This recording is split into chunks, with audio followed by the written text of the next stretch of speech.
Hello friends. आज हम geological time scale को स्टडी करेंगे। जियोलॉजिकल टाइम स्केल एक्चुअली होता क्या है?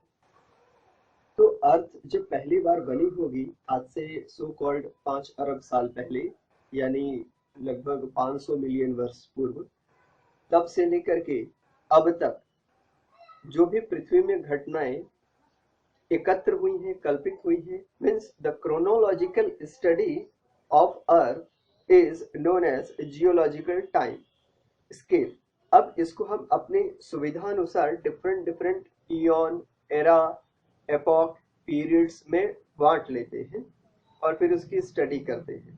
तो इसको जियोलॉजिकल टाइम स्केल कहा जाता है।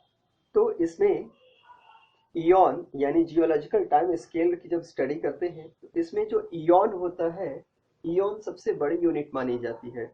कुछ साइंटिस्ट इयॉन को नहीं मानते हैं, बट इयॉन सबसे बड़ी यूनिट है और ये एक या एक से ज्यादा एरा से मिलके बनते हैं, एराज। फिर इयॉन से छोटा एरा आता है और एरा जो होता है वो एक या एक से ज्यादा पीरियड से मिलके बनता है। फिर पीरियड एक या एक से ज्यादा एपॉक में डिवाइड हो सकते हैं। So this is the division of ion, era, period and epoch. बहुत सारे साइंटिस्ट इयॉन को नहीं मानते, यानी एरा से स्टार्ट करते हैं। यहाँ पे एक सिंपल टाइम स्केल बना हुआ है और इसको हम स्टडी करते हैं। सबसे पहले बात करते हैं इयॉन की। इयॉन सबसे नीचे जो है सबसे ओल्डेस्ट इयॉन है और धीरे धीरे ऊपर की ओर जो सबसे ऊपर है और ये सबसे रीसेंट इयॉन कहलाता है। सबसे ओल्डेस्ट इयॉन हीडियन है और ये लगभग 4600 से 3800 मिलियन ईयर्स का होता है। हीडियन इयॉन, हीडियन इयॉन में सिर्फ एक ही एरा होती है, उसको ए जोइक बोलते हैं। A for absent and zoic for animals. तो ऐसा एरा जिसमें कि कोई भी फॉसिल रिकॉर्ड या कोई भी एनिमल रिकॉर्ड नहीं मिलता है। फिर इससे जो नेक्स्ट आता है वो होता है आर्कियन इयॉन। आर्कियन इयॉन, इसकी स्टार्टिंग होती है 3800 मिलियन ईयर से और 2500 मिलियन ईयर्स तक ये इयॉन रहता है। इस इयॉन में एक ही एरा है और उसको बोलते हैं आर्कियोजोइक एरा। तो आर्कियोजोइक में पहली बार लाइफ दिखी थी, फर्स्ट सेल ऑर्गेनिज्म दिखे थे। इसके बाद प्रोटेरोजोइक इयॉन आता है और प्रोटेरोजोइक इयॉन में प्रोटेरोजोइक एरा केवल आती है और इसमें पहली बार प्लैंक्टोनिक प्रोकैरियोट्स एंड यूकैरियोट्स देखने को मिले थे। फिर इसके बाद जो रिसेंट इयॉन है वो है फेनेरोजोइक। और फेनेरोजोइक इयॉन में जो इसका टाइम पीरियड माना जाता है 650 से लेकर के एंड टिल रिसेंट। तो ये तो थे इयॉन्स। अब फेनेरोजोइक इयॉन में 3 एरा होते हैं। फर्स्ट एरा इज, पहला होता है Paleozoic era and second is Mesozoic era, third one is Cenozoic era. ये सबसे रीसेंट एरा कहलाता है। सो ये तो हो गया एरा और इयॉन। अब हम बात करते हैं कि कैसे, किस इयॉन और किस एरा और किस पीरियड में क्या क्या घटनाएं हुई थी, क्योंकि इसको स्टडी करने का हमारा यही मेन पर्पस है। तो सबसे पहले हेड्रियन इयॉन या एजोइक एरा। इसमें कोई फॉसिल रिकॉर्ड नहीं था। अर्थ का टेम्परेचर लगभग सन के टेम्परेचर के, सूर्य के टेम्परेचर के बराबर था। जीवन के कोई लक्षण यहाँ नहीं प्राप्त होते हैं इस इयॉन और इस एरा से। फिर आर्कियोजोइक एरा की बात करें तो पहली बार इनसे एक कोशिकीय जीव, सिंगल सेल्ड या वन सेल्ड ऑर्गेनिज्म मिलता है। इसके बाद प्रोटेरोजोइक एरा से स्ट्रोमेटोलाइट्स ज्यादा मिलने लगते हैं और फिर प्रोकैरियोट्स और यूकैरियोट्स अब ज्यादा दिखने लगे हैं। So prokaryotes and eukaryotes, like this, planktonic prokaryotes, eukaryotes and multicellularity takes place here. Next is the Phanerozoic era. Next is the Phanerozoic era, which is the eon, which is the recent eon, and in which the first is Paleozoic era. Paleozoic era is further divided into several periods, जैसे वेनेडियन 650 million years में, और यहाँ पे पहली बार soft bodied फाउनास मिले। इसके बाद Cambrian period, Ordovician period. Cambrian period 545 million years पे स्टार्ट हुआ था।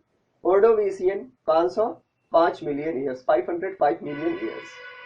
और ऑर्डोविसियन को एज ऑफ इनवर्टिब्रेट्स भी कहा जाता है।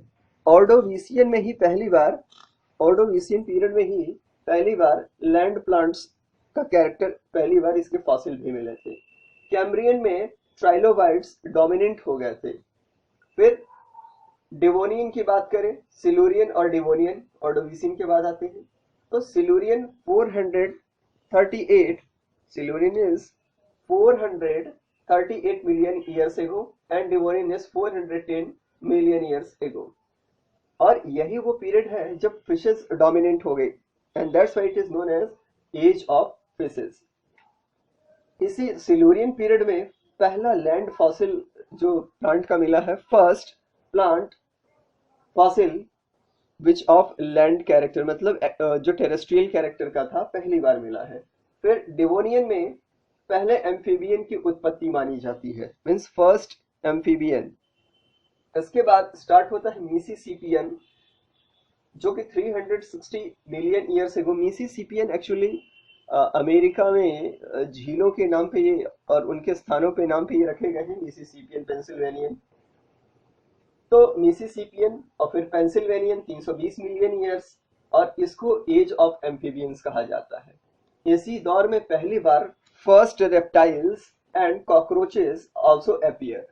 Then Permian period is here. Permian period 286 million to 86 million years, and it is known for the mass extinction. Extinction of trilobites takes place in this period. इसके बाद Mesozoic era start होता है। Mesozoic era 3 periods में divide है, Triassic, Jurassic and Cretaceous. Triassic 248 million years, यहाँ पे पहले mammals मिलते हैं इसमें, first mammals in the Triassic. फिर जुरासिक 208 मिलियन ईयर्स, और जैसा कि हम लोग सभी जानते हैं, it is known as age of reptiles. Jurassic पे बहुत सारी मूवीज बनी है, जैसे जुरासिक पार्क वगैरह, और उसमें डायनासोर के बारे में दिखाया गया है। They are reptiles and they are dominating on the earth. वो पूरे अर्थ पे हर जगह पाए जाते थे, इसलिए इसको एज ऑफ रेप्टाइल्स कहा जाता था। और पहली बार फर्स्ट वर्ड जो है इस पे अपीयर हुई जुरासिक पीरियड में। फिर Cretaceous period 148 million years ago, first flowering plant, यानी ये एक और ट्रेंड यहाँ पे आया, फर्स्ट फ्लावरिंग प्लांट का क्रेटेशियस और पेलियोसिन के बीच में, यानी टर्शियर और क्रेटेशियस की जंक्शन पर फर्स्ट फ्लावरिंग प्लांट होता है। इसके बाद सीनोजोइक एरा स्टार्ट होता है। Cenozoic era is divided into 2 periods, tertiary and quaternary. Tertiary and Quaternary periods. Tertiary is further divided into 5 epochs and Quaternary is divided into 2 epochs. So, what are the epochs here? पहला epoch Paleocene.